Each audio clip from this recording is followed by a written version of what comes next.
지금 계시록 계속 하겠습니다. 계시록 지금 지난 시간에 19장 맞죠? 19장 몇 절이었죠? 19장 7절 혼인잔치 혼인 만찬에 대한 얘기를 하고 있었고 지금 지난 시간 배운 것들 좀 다시 정리하면 의에 대해서 먼저 배웠고요. 의라는 게 정가된 의와 실질적 의가 있었다는 거 말씀드렸었고 그 다음에 이제 의가 의복과 같다는 거 성경에서 의를 의복으로 옷으로 많이 비유한다는 거 얘기했었고요. 그 다음에 이제 지난 시간에 설명을 하다가 다 못했던 게 마태복음 얘기했습니다. 마태복음에서 마태복음 8장 13절에서 아까 전에 8장 13절에 있는 내용들을 보다가 이제 얘기했는데 오늘 마태복음 8장 13절 볼까요? 뭐 말 안 합니다. 어차피 오늘 공부할 거니까 8장 13절을 보시면 8장 12절입니다. 8장 12절 마태복음 8장 12절 왕국의 자손들은 바깥 어둠 속에 쫓겨나고 거기서 슬피 울며 이를 갈미 있으리라는 얘기가 있습니다. 이 부분에 대해서 지난 시간에 잠깐 얘기했었습니다. 그래서 그 왕국의 자손들이라고 하는 것이 구원받은 유대인이라는 거죠. 구원받았다는 거. 그래서 그런 얘기를 드렸었는데 오늘은 요거 갖고 아마 오늘 다 못 끝날 겁니다. 그래서 이 사람들이 왕국의 자손들이 구원받은 사람이냐는 거 먼저 알아보고요. 두 번째로는 바깥 어둠이 뭔지 좀 알아보고요. 세 번째로는 슬피 울며 이를 갈미 뭔지 알아보도록 하겠습니다. 왜 이 얘기를 하느냐, 이 얘기를 드리는 이유는 우리가 구원받은 것이 행위로 구원받느냐 은혜로 구원받느냐는 게 굉장히 중요한 거잖아요. 제일 중요한 것 중에 하나죠. 제일 중요한 것 중 하나인데 저희가 지금 얘기하는 내용들하고 그 부분이 좀 헷갈리게 이해할 수 있습니다. 그래서 이게 저희만 헷갈리는 게 아니고요. 많은 신학자들이 이거 갖고 많이 헷갈려가지고 굉장히 많은 논란이 있었답니다. 저는 이제 논란이 있는 걸 요약해서 들었으니까 논란이 있었다. 그래서 이 부분이 신학적으로 굉장히 중요하대요. 근데 듣고 보니까 그렇습니다. 그래서 심지어는 어떤 분이 있냐면요. 러크만 목사님이라는 분이 있거든요. 여기 뭐 말씀 보존학회 같은 거 쪽에서 하신 분들도 있는 걸 알고 있는데 러크만 목사님이 되게 유명한 분이죠. 유명한 분이고 굉장히 믿음이 좋은 분이기도 하신데 러크만 목사님 같은 분은 어떻게 설명을 하냐면 마태복음 이 부분이 이제 아무리 이해가 안 됐던 모양이에요. 그분은 이 도대체가 그러면 은혜로 구원받는 게 아닌 것 같이 왕국의 자손이 바깥 어둠을 예를 들면 지옥으로 생각을 하면요. 왕국의 자손들이 구원받은 사람인데 지옥으로 던져져서 거기서 슬퍼한다고 해석이 되잖아요. 그죠? 그렇게 해석을 하면은 이게 도대체 말이 안 되는데 그래서 그분은 어떻게까지 얘기를 하냐면 마태복음 전체는 현재 교회 시대에 적용되지 않는다. 이거는 교회 시대 이외엔 다른 시대에 적용되는 얘기다 라고까지 설명을 하시고 계시답니다. 저는 러크만 목사님 책을 안 읽어봐가지고 정확히 모르겠는데 그렇게 돼 있대. 그래서 확인해봤습니다. 러크만 목사님의 누가 저한테 그 책을 준 적이 있어요. 러크만 목사님의 계시록 강해를 주신 적이 있는데 그 계시록 강해를 보고서 그 부분을 다시 봤더니 진짜 그렇게 돼 있더라고요. 진짜 그렇게 돼 있어서 이 부분하고 계시록 연결돼서 가지고 뭐 여러 가지로 했는데 결론적으로 제가 말씀드릴 수 있는 거는요. 이번에 성경 공부를 하면서 많이 느낀 건데요. 이번에 뭐 한 2년 전, 거의 3년 가까이 성경 공부 느끼는데 어느 한 분의 말씀이 맞지가 않더라고요. 그러니까 성경을 하는데 어느 한 분의 말씀이 다 맞지 않습니다. 그러니까 이분이 한 80% 맞는데요. 20% 틀린 경우가 있고요. 반대로 한 80% 틀렸는데 20% 맞는 경우도 있어요. 그러니까 결과적으로 어떠한 목사님도 어떠한 성경학자도 완벽히 만든 사람은 없는 것 같아요. 참고로 얘기하면 이번에 그래서 러크만 목사님 계시록 책을 읽다가 제가 너무 좀 황당했던 게 계시록에 보면은 이제 뭐 곰 얘기 있잖아요. 저희가 다니엘서하고 연결되다 보면 곰 이런 거 나오잖아요. 러크만 목사님은 곰을 뭐로 해석하냐 러시아로 해석을 하시더라고요. 러시아가 곰이죠. 그렇게 생각하면 그렇게 되지 않습니까? 러시아가 곰이라고 많이들 하니까. 그 다음에 사자는 영국이라고 하시더라고요.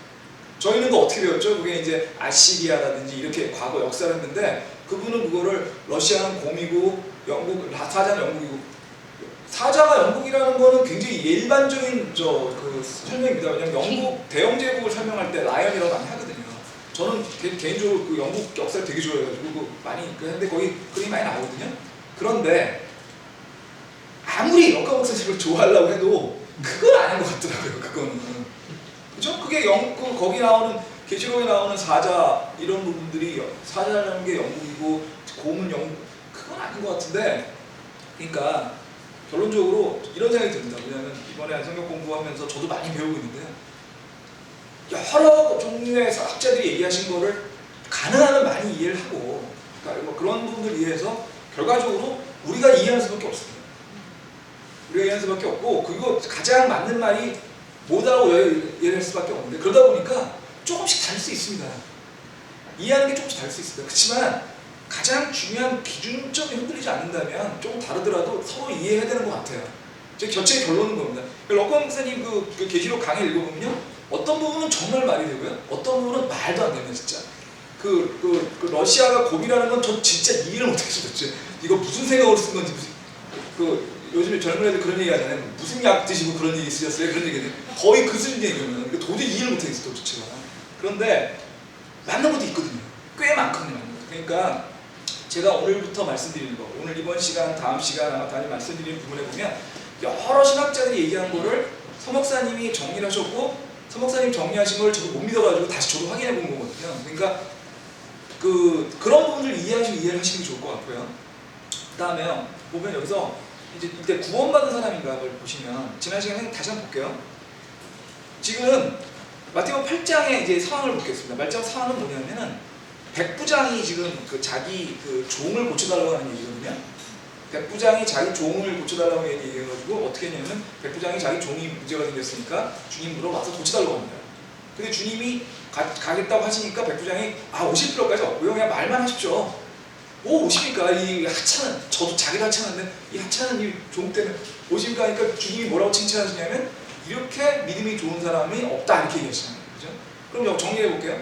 백부장은 굉장히 믿음이 좋은 사람입니다. 근데 백부장은 누구죠? 백부장 로마인입니다. 최소한도 로마 시민권자입니다. 왜냐하면은 로마의 그 군사제도 시스템에서 보면은 백부장이면은 지금으로 치면은 뭐 소대장 내지 중대장 정도의 레벨에 있는 간부거든요. 그리고 보통 로마 군대에 가면은 그 시민권을 주곤 했으니까, 그러니까 사실 이 백부장은 아주 강력한 그 증거죠. 이게 로마 시민권자. 그러면 유대인이 아닐 확률이 굉장히 높은 거죠. 유대인일 수도 있죠. 이론적으로는. 왜냐하면 유대인인데 군대 가가지고 백부장 될 수 있죠. 하지만 참고로 말씀드리면 지금도 유대인들 군대 안 갑니다. 군대 가는 거 되게 싫어합니다. 그러니까 이스라엘 군대 빼놓고 미군에 가서 유대인들 거의 없어요. 여러분들 우리 교회 미군들 굉장히 많이 오셨거든요. 한 번도 본 적이 없어요. 유대인 미군들. 모르겠어요. 뭐 완전히 없진 않겠지만 굉장히 드물죠. 그렇다 보면은 이 백부장은 유대인이 아닌 이방인으로서 로마 시민권자일 거예요. 그런데 믿음이 되게 좋다고 칭찬하셨거든요. 그런 상황입니다. 지금 상황이. 그런데 거기 보시면 10절 볼게요. 예수님께서 그 말을 들으시고 놀라사 다른 자들에게 이르시되 진실로 내가 너희에게 이르노니 이스라엘에서 이렇게 큰 믿음은 내가 결코 보지 못하네. 이게 무슨 얘기죠? 이스라엘 사람은 유대인보다 더 믿음이 크다는 겁니다. 지금 누가요? 백부장이 이방인인데, 그 다음부터요 굉장히 이제 중요한 얘기 11절부터 내가 너희에게 이르노니 동서로부터 많은 사람들이 와서 아브라함과 이삭과 야곱과 함께 하늘의 왕국에 앉으려니와. 이게 무슨 얘기죠? 동서부터 많은 사람들이 온다는 얘기 이방인입니다. 이방인들이 하늘의 왕국에 간다는 거예요. 지금 주님 왕국에. 마태복음 얘기는 마태복음 누구를 위해 쓰는 책입니까? 마태복음은 유대인들을 위해 쓰는 복음서입니다. 그러니까 유대인들한테 얘기를 하는 건데, 지금 주님은 어떤 얘기를 하고 있냐면 왕국 복음을 전파하고 있거든요. 이 땅에 다윗의 자손이 다스리는 강력한 유대인 왕국이 올 거다. 그 왕국을 기다려라.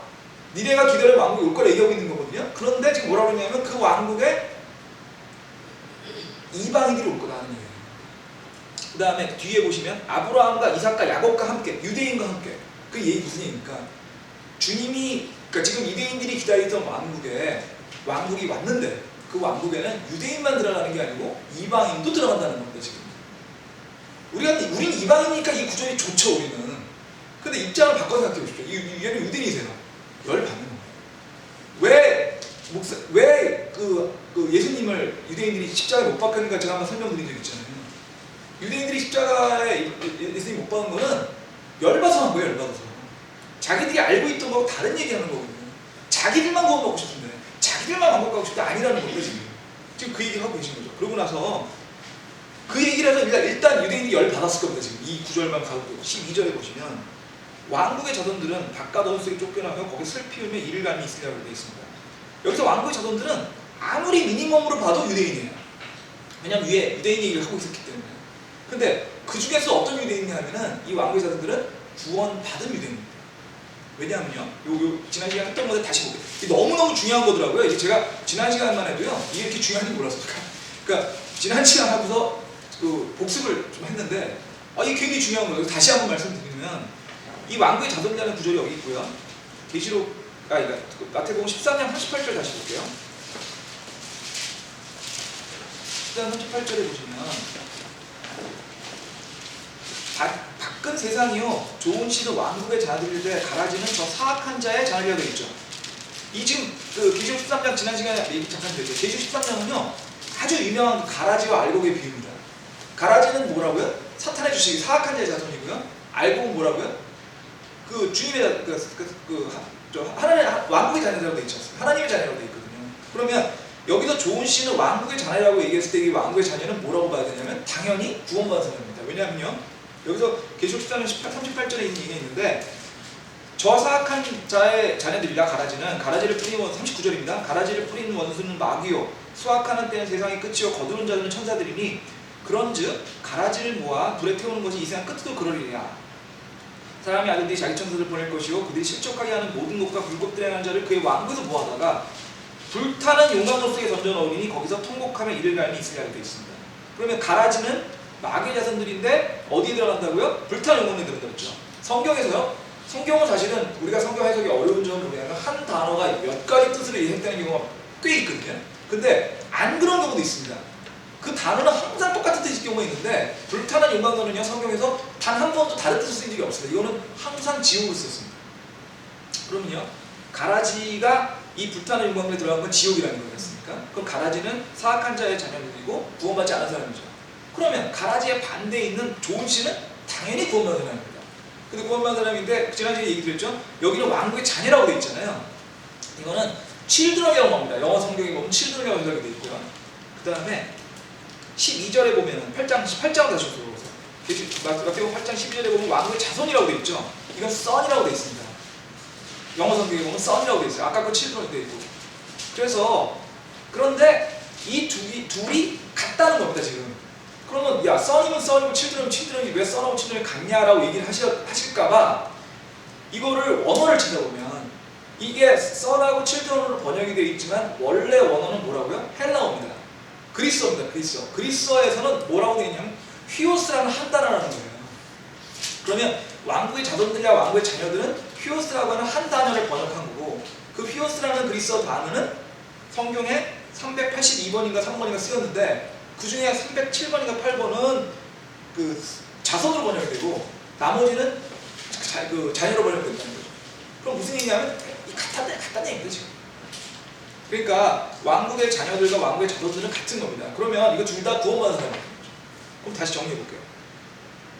구원받은 사람들이 바깥 어둠에 던져지고 술 피우면 이를 간다는 얘기가 되는 거거든요 지금. 그래서 아까 제가 러커원 목사님 얘기 드렸지만 러커원 목사님이 마태복음은 이해를 못하신 거예요. 문자 그대로. 도저히 이해할 수 없으니까 마태복음은 교회 시대의 그리스도인들한테 적용되지 않는다라고 설명을 할 수밖에 없는 거죠. 어떻게 보면 굉장히 솔직한 겁니다. 어떻게 보면. 왜냐하면은 이게 이렇게 되면 어떤 분들은 그냥 대충 넘어가거든요. 자기의 해석하고 맞지 않으면 대충 넘어가는데 이분은 그 정도는 아니에요. 굉장히 솔직하신 거니까 이해 못하겠으니까 아니라고 얘기한 건데 어떻게 해석해야 되냐면 왕국의 자녀들은 구원받은 유태인이 맞긴 맞는데요. 구원받은 유태인이 맞긴 맞는데 바깥 어둠이 여기 뒤에 나오는 바깥 어둠이 지옥이 아니에요. 그렇게 해석하시면 이 해석이 문제가 없어요. 그러니까 지금 그래서 그 바깥 어둠에 대한 얘기 조금 이따 얘기 드리고 정리를 해보면 왕국의 자손들이라는 거는 구원받은 사람이라는 거를 몇 장 정리를 드릴게요. 그런데 그럼요. 자 이제 여기서부터 좀 복잡해집니다. 구원받았습니다. 그죠? 구원받았어요. 구원받아서 어디가 있죠 그럼? 구원받았으니까 어디가 있습니까? 셋째 안에 왕국에 가 있어요 지금. 천년왕국을 거쳐서 왕국에 가죠. 천년왕국을 반드시 거쳐가야 됩니다. 천년왕국을 거쳐서 천년 동안 통치 받고 그 다음에 새하늘과 새 땅에 있는 영원한 왕국에 갑니다. 그런데 행복하지 않아요 지금. 울고 있지 않습니까? 지금 뭔지 모르지만 왜 우는지 잘 모르겠지만 울고 있어요 지금. 그죠? 그 얘기는 구원 받고도 뭔가 후회나 슬픔이 있다는 거예요 지금. 그러니까 구원을 못 받았냐고 얘기하면 일이 복잡해집니다. 말이 안 돼요. 왜냐면 구원 안 받았다 그러면 지난 시간에 얘기 드렸잖아요. 그러면 이걸 보니까 행위가 없는 사람은 구원을 잃어버리는 거 아니냐 감리교식으로 얘기할 수도 있고요. 아니면 이거 보니까 그 사람은 구원 안 받았네 하는 장로교식 얘기할 수 있다. 그거 아니다니까요. 성경에서는 절대한 어구 변칙이라는 게 있습니다. 뭐냐면 성경 전체에서 변하지 않는 하나의 일관된 진리가 있습니다. 그거 바꾸면 안 되거든요. 예를 들면 예수님은 하나님이시다. 그거 바꾸면 어떻게 됩니까? 그죠? 예수님 우리 구원하러 오셨다. 그거 바꾸면 어떻게 됩니까? 그 중에 하나는 예수님은 은혜로 구원했다는 겁니다. 은혜는 공짜로 주신 거거든요. 줬다 뺏는 게 은혜가 아니에요. 그러니까 지금 그 장로교나 감리교, 그러니까 알미니안주의나 켈빈주의 같은 쪽으로 하게 되면 이 해석이 안 되거든요. 그러니까 구원 받은 건 맞아요. 그걸 바꿀 수 없습니다. 그게 이 성경의 어디서 최소한 저는 그게 이렇게 이해해요. 제 침례교도로서 가장 하는 이건 구원받은 걸 뺄 수는 없어요. 그런데 구원 받고도요 후회하는 사람이 있다는 거예요 지금. 왜 그럴까요? 구원받은 사람도 종류가 있다는 얘기죠 지금. 구원받은 사람 안에서도 종류가 있다는 얘기입니다. 구원받은 사람은요 어떤 종류가 있냐면요 구원받은 사람들을 보통 하나님의 아들이라고 그러잖아요. 하나님의 아들이라고 그러는데 한번 볼까요? 마태복음 5장 9절 마태복음 5장 9절 한번 보시죠.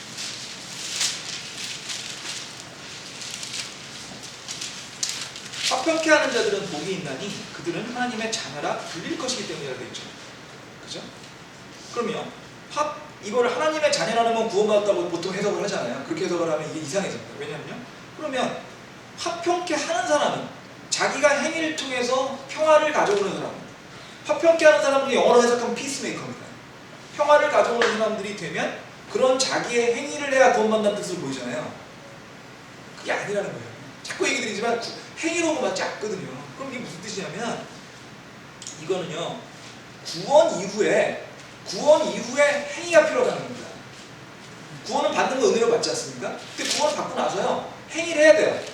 행위를 해가지고 그 행위를 함으로써 좀 더 제가 몇 번 얘기 드렸지 않습니까? 전간의 의를 받고 구원받았어요. 하지만 전간의 의를 받아서 성령님이 우리 몸 안에 살면 자연스럽게 성령님이 마치 육즙이 고기 밭으로 떠나오듯이 우즈아웃 해가지고 성령이 바깥으로 드러나게 되거든요. 그런 행위가 나오게 되는 겁니다. 그럼 그 행위를 해야 돼요. 근데 그런 행위를 하게 되면 하나님의 자녀가 일단 됐다가 행위라는 사람이 되는 거죠. 그 제가 지난 시간 얘기한 거하고 다 연결되는 얘기죠. 하나님의 아들 중에도 행위하는 아들이 있고 행위하지 않는 아들이 있다는 겁니다. 그거는요 굉장히 이해하기 쉬워요. 여러분들 애들 키우시는 분 많이 있잖아요. 뭐 애들 키우시는 분도 있고 이제 애들 가지신 분도 있을 텐데 단연코 얘기 드리는데 애를 키우는데 애가 내 마음대로 되는 애가 없습니다. 여러분이 본인이 여러분 부모님한테 100% 마음에 드는 여러분이 아니시잖아요. 여러분 애들이 여러분 100% 마음에 들리는 제로입니다. 확률이. 그죠? 제로예요 제로. 그러면 여러분들이 하나님 자녀가 됐어요. 양자가 된 거죠. 양자가 됐는데 양자가 되고도요 효자가 있을 수도 있고 아닐 수도 있는 거예요.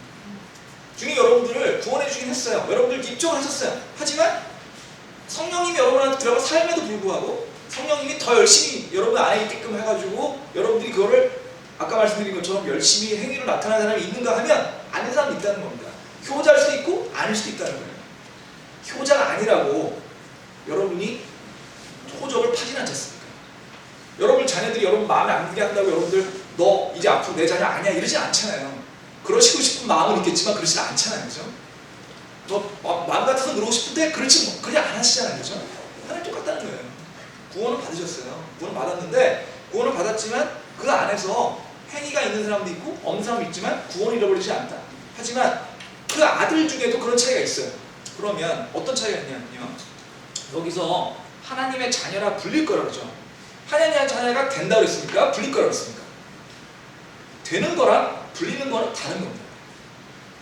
됐으면요 불릴 필요가 없어요. 왜냐하면 되기만 했으면 남들이 나를 어떻게 불러도 나는 하나님 자녀예요. 근데 하나님의 자녀를 불리다는 얘기 뭘까요? 하나님의 자녀가 됐냐 안 됐냐는 하나님만 하십니다. 그죠? 하나님만 아세요. 왜냐하면 우리가 주님한테 은혜를 받고 주님을 영접해가지고 성령이 우리 들어온 거 하나님만 아세요. 저는 성령 침례를 믿고요. 저는 예수님의 몸된 교회를 믿습니다. 뭐 그런 것들이 약간 고통스러울 때도 있긴 하지만 그런 건 있습니다. 그래서 저는 성령이 내주하는 걸 믿거든요. 근데 그 성령님이 우리한테 들어오셔가지고 있는데 그럼에도 불구하고 행위가 없을 수도 있잖아요. 행위가 없을 수도 있지 않습니까? 그런데 무슨 얘기가 되죠? 갑자기 성령 침례 얘기다 갑자기 제가 순간적으로 잊어버렸는데 그 불리는 거.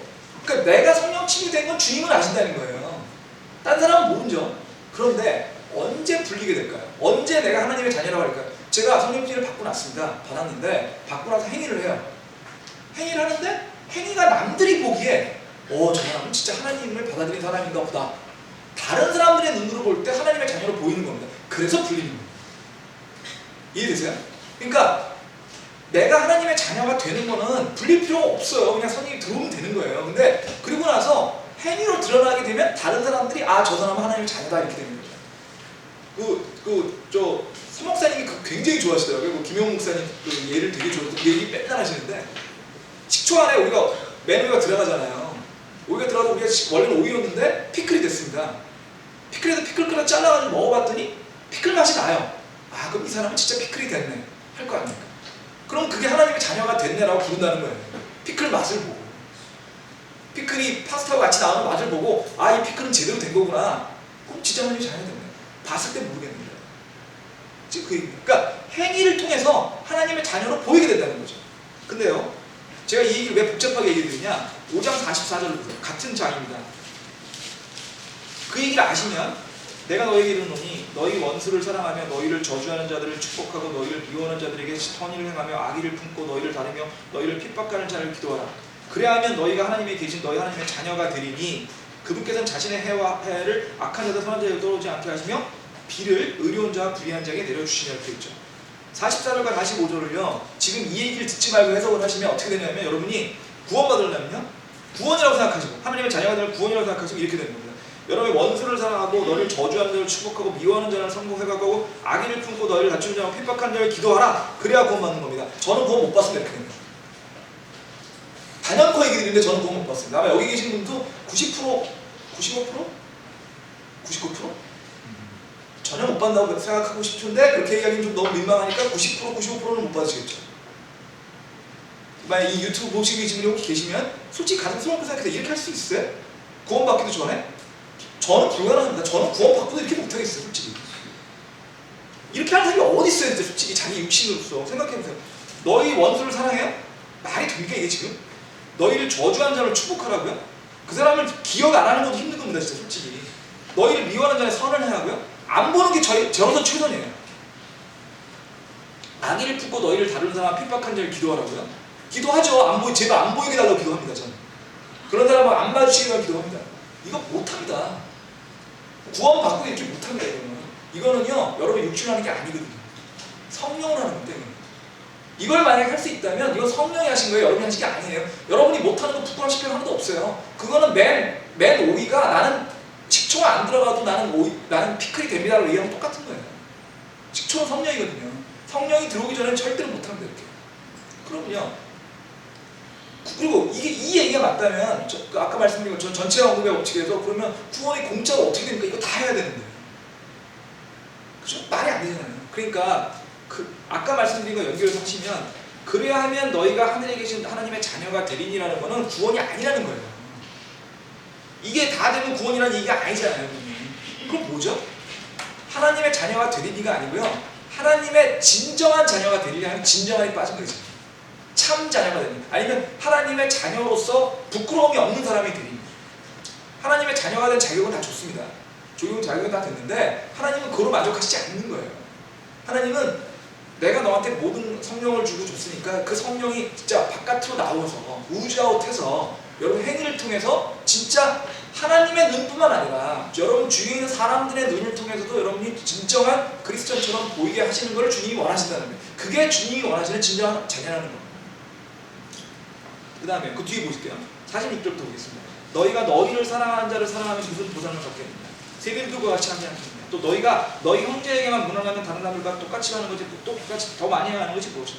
세리도 그렇게 하지 않느냐. 그러므로 하늘에 계신 너희 아버지께서 완전하신 것 같이 너희도 완전하다. 주님께서는 저희한테 은혜를 공짜로 줘서 저희한테 전가하는 일을 공짜로 줘서 공짜로 저희를 구원하셨습니다. 하지만 주님께서는 그걸로 만족하지 않으시고 하나 더 우리가 그 전가된 의 외에 실제 의를 통해서 더 하기를 바라고 계십니다. 근데 그걸 갖다가 옷으로 얘기를 하면 우리한테 평상복을 주셨지만 평상복에 우리의 노력을 통해서 순장을 달길 바라시는 겁니다. 이걸 얘기하시면 우리한테 하나님의 아들이 되길, 자녀가 되길 했지만 하늘의 자녀로서 효자가 되길 원하십니다. 효자는 뭐냐? 참 아들이라는 거죠. 이렇게 되면 주님의 은혜와 행위가 아주 클리어집니다. 최소한 저는 그랬습니다. 행위로 구원받느냐 은혜로 구원받느냐가 굉장히 중요한 얘기잖아요. 근데 그러면 구원받고 난 다음에 행위가 필요하냐 아니냐? 그렇지 않습니다. 그런데 지금 말씀드린 것처럼 행위가 주님이 주신 그 은혜 이후의 행위라는 걸 아는 순간 굉장히 마음이 편안해졌습니다. 왜 편안해졌냐면요, 은혜만 구원받는다고 한다면요, 은혜로만 구원받고 나서 합리적으로 생각했을 때 가장 좋은 방법은 빨리 죽는 겁니다. 이 세상 살기 싫으시잖아요. 이 세상 살기 좋으세요? 이 세상은 기본적으로 살기 힘든 겁니다. 왜냐하면 이 세상이 우리 같은 사람들 모여있거든요. 사악한 사람들, 인간은 사악합니다. 기본적으로. 저는 사업을 하기 때문에 사람들 많이 만나거든요. 정말 이 세상엔 그러니까 제가 말씀드리잖아요. 유대인들이 그 비즈니스 교육을 시킬 때, 자기 애들한테 교육을 시킬 때 이렇게 시킨답니다. 애한테요, 이렇게 조금 위에 올라가가지고 뛰어내려고 그래요. 그럼 아빠가 받아줄 거 아닙니까? 그럼 얘 아빠가 받아줄 테니까 뛰어오르면 몇 번 뛸 거 아니에요? 자, 그냥 뛰어! 그럼 아빠가 뛰어요. 아빠 피해요. 어떻게 되죠? 애가 떨어져서 코피라고 흘리겠죠. 그러한 다음에 이렇게 얘기를 한대요. 아무도 믿지 마라. 너 자신을 위해 아무도 믿지 마라. 그게 아버지인데. 전 농담인 줄 알았습니다. 실제로 그렇게 하고요. 사생활 살다 보면, 사업을 하다 보면요, 여러분한테 상처 주는 사람은 가까운 사람입니다. 여러분을 배신하는 사람은 여러분이 아끼는 사람입니다. 여러분한테 가장 피해를 주는 사람은 여러분이 가장 믿었던 사람입니다. 아무도 믿을 수 없어요. 그걸 매일매일 느끼고 삽니다. 그리고 그런 피를 나는 사람들 여러분 배신합니다. 그럼에도 불구하고 살아야 되지 않습니까? 그죠? 이 세상은 결코 살기 행복한 동네가 아니에요. 세상을 살면 살수록 생활이 무뎌집니다. 주님이 없으면요, 이 세상 어떻게 사는지 모르겠어요. 온갖 짜증나는 일밖에 없습니다. 그죠? 구원받고 난 다음에 왜 살아야 되는지 모르겠더라고요. 구원받았으면 어차피 우리 영생이 있잖아요. 주님이 와서 주님 같이 산다면서요. 왜 여기 살아야 되냐고 도대체. 그 굉장히 큰 질문 아니세요? 그리고 논리적으로 생각해보면은 그 수밖에 없어요. 아니 저는 개인적으로 어떤 목사님들은 철학책 같은 거 읽지 말라고 하시는 분도 있어요. 어떤 면에 이해가 갑니다. 왜냐하면 철학책이 헷갈리거든요. 철학책들은 질문만 하지 답이 없으니까 헷갈려서 하는데, 저는 개인적으로 철학책을 읽습니다. 왜 읽냐면 어떻게 생각하는지 궁금해요. 도대체 이 인간은. 근데 보면 철학자 중에 제가 대학교 다닐 때 철학책을 읽었을 때는 잘 몰랐습니다. 이게 뭐 되게 대단한 줄 알았어요. 나이가 이제 좀 들고서 철학책을 읽으니까 상당수가 미쳤더라고요. 상당수가 미쳤더라고요. 니체, 저 대학교 때 좋아했거든요. 니체를 다시 읽어보니까 딱 정신병자예요. 딱 정신병자예요. 그리고 과대망상증 환자예요. 딱 과대망상 환자예요. 그리고 실제로 정신병원에 죽었습니다. 니체가 뭐라고 했냐면 하나님은 죽었다고 했어요. 신은 죽었다. 사람이 신이 되어야 된다. 그게 이제 독일어로 위버멘슈라고 합니다. 위버멘슈. 그러니까 우리나라 말로는 초인이라고 번역되는데요. 그게 사람이 죽었다는 거예요. 이게 그때 니체 아버지가요, 목사였어요. 니체는 굉장히 종교주의를 잘했거든요. 그러니까 뭔지 모르지만 굉장히 하나님에 대해서 이 양반이 좌절했던 것 같아요. 미칠 정도로. 그런데 그 니체를 책을 지금도 수만 명이 읽으면서 니체에 빠지죠. 미친 사람입니다. 나이 들어서 읽어야 되겠다고. 충분히 이해하고 난다. 근데 사실은 그리고 또 쇼펜하우어 들어보셨죠? 쇼펜하우어도 다시 읽어보니까, 옛날엔 몰랐는데 다시 읽어보니까 어떤 느낌이 드냐면, 이 사람은 위선자예요. 쇼펜하우어가 얘기한 거를 자기 행동 옮겼으면 빨리 죽어야 돼요. 인생은 고통이 차 있다고 얘기하거든요. 근데 쇼펜하우어 전기를 읽어보면요, 음식을 이렇게 좋아했대요. 맛있는 음식을 되게 좋아했고 와인을 되게 좋아했다는 거예요. 그럼 딱 이런 생각이 들어요. 아니 죽으라며. 이 세상은 온갖 고통과 괴통에 대해서 정말 사악하고, 그리고 쇼펜하우어는 여자를 되게 싫어했어요. 이 여자들에 대해서 막 별별 험담이 다 있거든요. 그런데 좋은 여자, 미인들을 되게 좋아했다는 거예요. 전 딱 이런 생각이 안 들어요. 아, 이 인간은 여자들한테 많이 차였구나. 마음에 많은 상처가 있구나. 근데 그거를 겉으로 드러내시니까 위선을 하구나. 여러분들 공부 많이 하는 사람 위선자 굉장히 많습니다. 돈 많은 사람 위선자 투성입니다. 성공한 사람 위선자입니다. TV에 나오는 사람 90%, 95%다 위선자입니다. 이런 세상에 살기 싫어요, 저는. 왜냐하면 저도 자꾸 위선자가 되거든요. 그런데 이 얘기를 듣고서 이거를 이해하고 나니까 삶의 일부가 생기더라고요. 그러니까 뭐냐면 주님께서는 우리를 구원해 줌으로 끝난 게 아니라는 거거든요. 주님은 우리를 식초에 담궜지만 우리가 피클이 돼서 남들 파스타 먹을 때 우리 식초만 나게 하시라는 걸 원한다는 거예요, 지금. 그럼 살 이유가 있는 거 아니에요? 제대로 살. 그냥 살이 아니라 제대로 살고 주님이 그 얘기 하시잖아요. 우리가 이 땅에 살지만 이 땅에 속하지 말고 주님의 대사로 살라고 하지 않습니까? 살 이유가 있는 거예요. 무슨 이유가 있는 거죠? 주님한테 주님의 자녀가 되면 이렇게 산다는 걸 보여주는 게 우리의 의무인 거고 그게 삶의 목표예요.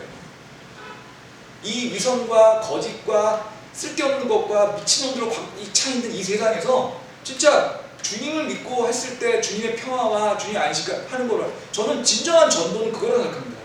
저희가 전도지 아무리 나눠줘도 사람 믿겠습니까? 저는 안 믿었어요. 전도지 아무리 나눠줘도 우리 집사람이 2년이 넘게 저한테 맨날 교회 가자고 하고 교회까지 데려다도 교회 안에 안 들어갔습니다. 저 2년 넘게 차로 데려다도 안 들어갔어요. 저 그리고 전도지 맨날 갖다 주고 집에 성경 저 여러 번 읽었어요. 학교 다닐 때부터.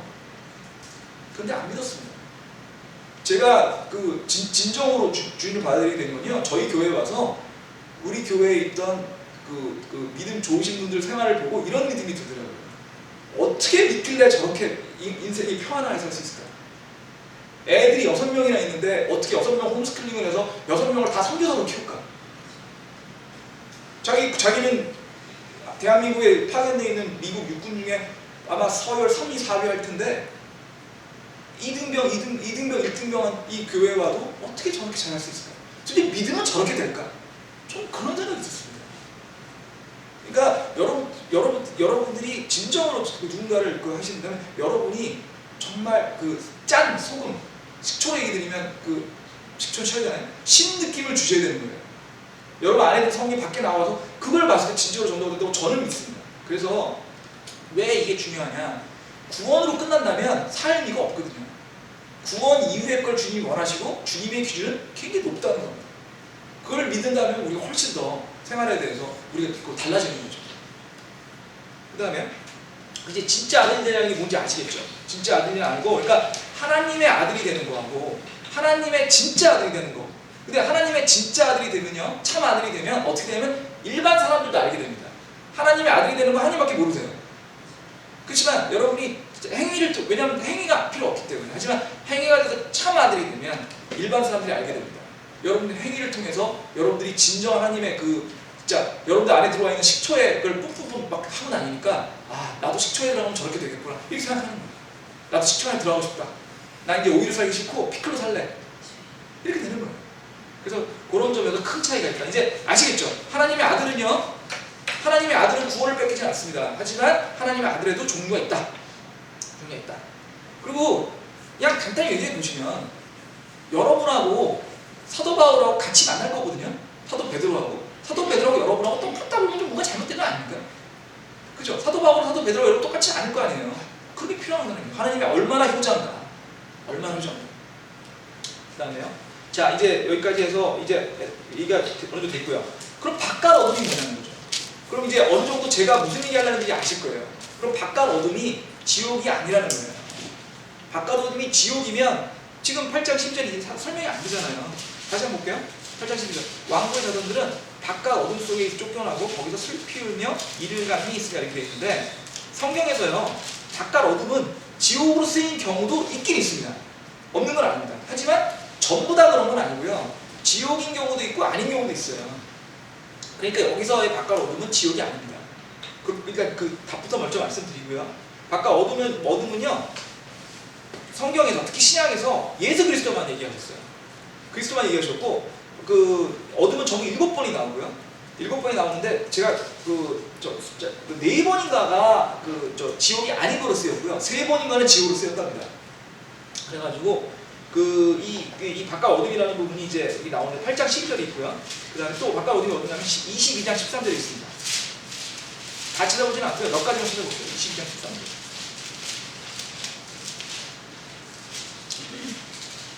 이에 왕들이 종에 이르되 그의 손발을 묶고 그에게 데려다가 바깥 어둠에 내던지니라. 거기서 또 그렇게 나오죠. 거기서 슬피 울며 이를 갈미 있으냐. 지금 여기요. 여기 22장 11절부터 볼게요. 왕이 손님들을 보러 들어올 때 거기서 결혼식 예보 입지 않은 사람을 보고 그에게 이르되 친구여 어찌 내가 결혼식 예보 입지 않고 여기 들어왔냐 하니 그가 아무 말을 못하거늘. 이렇게 되어 있죠. 지금 어떤 상황이죠? 혼인 만찬에 왔어요. 혼인 만찬에 올라면 일단 혼인 잔치는 통과한 거 아닙니까? 구원 받은 거예요.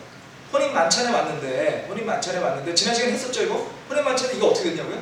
평상복을 입고 나타난 거예요. 원래 혼인 만찬에는 드레스 코드가 있거든요. 그러니까 그 훈장 얘기 드렸잖아요. 그러니까 평상복에 훈장을 달고 가야 되는 거예요. 하다못해 뭐 그 훈장이 모든 훈장이 딱 달고 가야 되는데, 그러니까 이렇게 상상해 보시면 된다고 얘기했었잖아요. 군인들이 이렇게 모이는 그런 큰 행사에 가면 옆에 약장이라고 해가지고 훈장을 붙이거든요. 그럼 붙이고 가야 되는 거예요. 그런데 그거 아무것도 안 하고 온 거죠. 그럼 너는 내가 준 평상복 외에는 아무것도 안 했네? 그런데 어떻게 여기 혼인 만찬에 감히 들어와? 하고 야단맞으시는 거예요. 그게 쫓겨나는 거죠. 그런데 굉장히 중요한 포인트. 친구라고 불렀고요. 혼인 잔치를 통과해서 혼인 만찬까지 왔습니다. 그럼 구원 받은 겁니다 지금. 그럼 지금 어떤 상황이죠? 하나님 앞에 가 있어요 지금. 구원 받은 거예요. 이미 구원 받지 않았으면 다 지옥에 갔겠죠. 여기 왜 와 있다고 지금. 그런데 바깥 어둠에 가는 거예요. 그리고 그런데 바깥 어둠에 와서 슬피 울며 이를 갈고 있다는 거예요.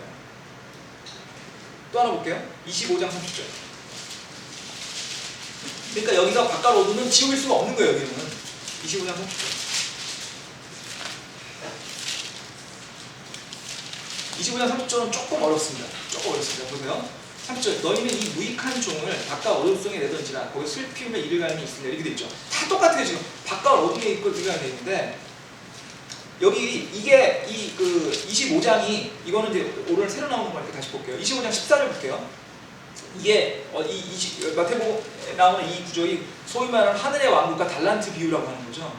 14절에 하늘의 왕국은 마치 먼 나라로 여행하면서 자기 종들을 불러 그들에게 자기 재산을 맡기는 어떤 사람과 같으니, 그 다음에 뭐 5달란트, 2달란트, 1달란트 줬어요. 그죠? 그 다음에 21절 보겠습니다. 그의 주인이 그에게 이르되 5달란트 받은 사람들이 이제 어떻게 했는 걸 보고, 이에 5달란트 받는 자는 5달란트를 더 내가 가져다 이르되 주인이여 주께서 내가 5달란트를 맡기셨는데 우선 내가 그것들 외에 5달란트를 더 벌었나이다 했습니다. 21절. 그의 주인이 그에게 이르되 잘하였도다 착하고 신실한 종아 내가 적은 것에 신실하였은즉 내가 너를 많은 것을 가질 치자로 삼으니 너는 내 주인의 기쁨에 참가하라 이렇게 했습니다. 24절. 그 뒤에 1달란트를 받은 자가 와서 이르되 주인이여 당신은 엄한 사람이라 뿌리지 않는 데서 거두고 해치지 않는 데서 모은 줄 내가 알았으므로 내가 두려워하여 당신의 달란트를 땅속에 감췄나이다. 보소서 거기에 당신의 것이 있나이다 하며 그의 주인이 그에게 이르되 악하고 게으른 종아 너는 내가 뿌리지 않는 데서 거두고 흙 뿌리지 않는 데서 모으는 줄 알았으니. 28절. 그런즉 그에게서 그 1달란트를 빼앗아 10달란트 가진 자에게 주라 이렇게 했습니다. 지금 뭐죠? 5달란트 준 친구는 5달란트, 종은 5달란트 갖고서 불렸습니다. 착하고 신실한 종을 했어요. 1달란트 준 사람은 땅에 묻어놓고 아무것도 안 했습니다. 1달란트 돌려줬습니다. 그런데 원금은 돌려드렸잖아요. 원래대로 돌려드렸죠. 그런데 지금 뭐라 하면 악하고 게으른 종아 이렇게 됐습니다. 지금 이 상황이 저희가 천국에 우리가 이제 언젠가 가서 셋째안을 해서 주님의 앞에서 주님 심판선 앞에 간다고 말씀드렸죠. 주님 심판선을 뱀마라고 얘기한다고 말씀드렸잖아요. 그 뱀마에 가면은 주님께서 우리한테 우리가 과거에 우리가 행위한 걸 가지고 우리 행위를 가지고 그것이 불을 질러서 그 우리가 가진 것이 금과 은인지 아니면 지푸라기인지 남은지를 다 하신다고 했잖습니다. 그리고 그거에 따라 보상하신다는 얘기했잖아요. 똑같은 얘기 아닙니까 지금? 똑같은 얘기 지금. 똑같을 수밖에 없죠. 이 얘기 갖고 그 설명을 한 거니까. 똑같은 얘기 지금. 똑같은 얘기인데 그 주님께서 우리한테 주신 재능을 갖고 뭐 했냐고 묻는데, 지금 10달란트 간 사람은 자기 그 재능을 갖고서 많은 걸 해가지고 주님을 칭찬받습니다. 착하고 신실한 종. 하나님한테 착하고 신실한 종이 하나 칭찬받은 거면 정말 이 사람은 인생의 목표를 이룬 거예요 지금. 근데 악하고 성실한 종도, 게으른 종도요, 잃어버리진 않았어요. 잃어버리진 않았습니다. 원금은 돌려드렸거든요. 요즘 원금 뜯기는 게 얼마나 많습니까? 원금 돌려드렸어요. 그런데 악하고 게으른 종이에요. 여기서 진짜 핵심은 저는 원금보다 더 핵심은 뭐냐면 사용하지 않는 겁니다. 자기 달란트를 땅에 묻어놓은 거예요. 사용을 했어서 뭐 여기는 그게 없어요. 제 생각인데 이거는 그 주법수행 그렇게 안 나오던데 없던데 자기 달란트를 갖고 장사를 했는데 열심히 했는데 그래서 실수하고 이 달란트 날렸어도 주님이 칭찬했을 것 같아요. 활용을 했으면. 지금 진짜 열받는 거는 원금이 문제가 아닌 것 같아요. 땅에 묻어뒀고 주님이 주신 재능을 땅에 묻어뒀어요. 아무것도 안 했어요. 지금 쉽게 얘기해서. 지금 그거를 야당하시는 거고 악하고 게으른 중에 얘기한 겁니다. 그러니까 왜냐면 주님이 여러분한테 재능을 주시면 그 재능을 여러분 달란트부터 재능이라고 하면 탤런트라고 하죠 영어로. 그게 여기서 뭐 달란트도 온 거거든요. 달란트를 재능을 주셨는데 은사를 주신 거죠. 은사, 선물을. 그걸 여러분 활용하시길 안 하면 주님께서는 그거에 대해서 화를 내신다는 건데 여기서 중요한 거죠. 여기서 악하고 게으른 종은요 구원 받았을까요? 안 받았을까요? 구원 받은 겁니다. 구원 받은 종이에요. 왜 구원 받은 종이냐면 일단 하늘의 왕국이 있죠. 하나님의 종이에요. 하나님의 종으로 하나님의 종, 뭐 하나님의 자녀 다 비슷비슷한 말 아닙니까? 종이에요. 하나님은 달란트도 받았어요. 구원 받았는데 악하고 게으르다고 하는 겁니다. 아까랑 얘기를 해보면 입적을 했는데 그러니까 양자가 됐음에도 불구하고 효자가 안 된 거죠. 이해되세요? 양자가 됐는데 효자가 안 된 거랑 종이 되긴 했는데 착한 종이 안 된 거랑 맥락이 비슷하잖아요. 지금 그 얘기입니다. 지금 그 얘기하고 계십니다. 벌써 지금 위가 끝난 모양인데 요것만 마무리하고 지금 우리가 아직 5분 남았는데 벌써 끝났는데. 그래서 하여튼 그런 상황이에요. 지금 그걸 이해하시죠? 그래서 결론은 얘기가 뭐냐면은 구원받은 사람 중에도 행위에 따라서 그 구원받은 게 주님의 눈에 보다 적합한 그리스도인일 수 있고 아닐 수 있고 그랬을 경우에 그 구원 받았음에도 불구하고 어두운 곳에 갈 수 있다는 겁니다. 그럼 그 어두운 곳은 뭐냐? 지옥은 아니라는 겁니다. 그곳은 어디 있을까요? 천국에 어딘가에 있을 거예요. 셋째 하늘에 어딘가에 있을 거예요. 왕국에 어딘가에 있을 거예요. 그런데 중요한 점은 밝은 곳은 아니잖아요. 천국에 밝은 곳이 되는데 밝은 건 아니잖아요. 그게 뭐냐는 거죠. 그 부분에 대해서 다음 시간에 공부하고 맞죠? 그러면 그 다음 시간에는 그 바깥 어둠에 대해서 마무리 짓고요. 그 다음에 슬픔의 일강이 뭔지에 대해서 말씀드리고 끝내도록 하겠습니다. 기도하고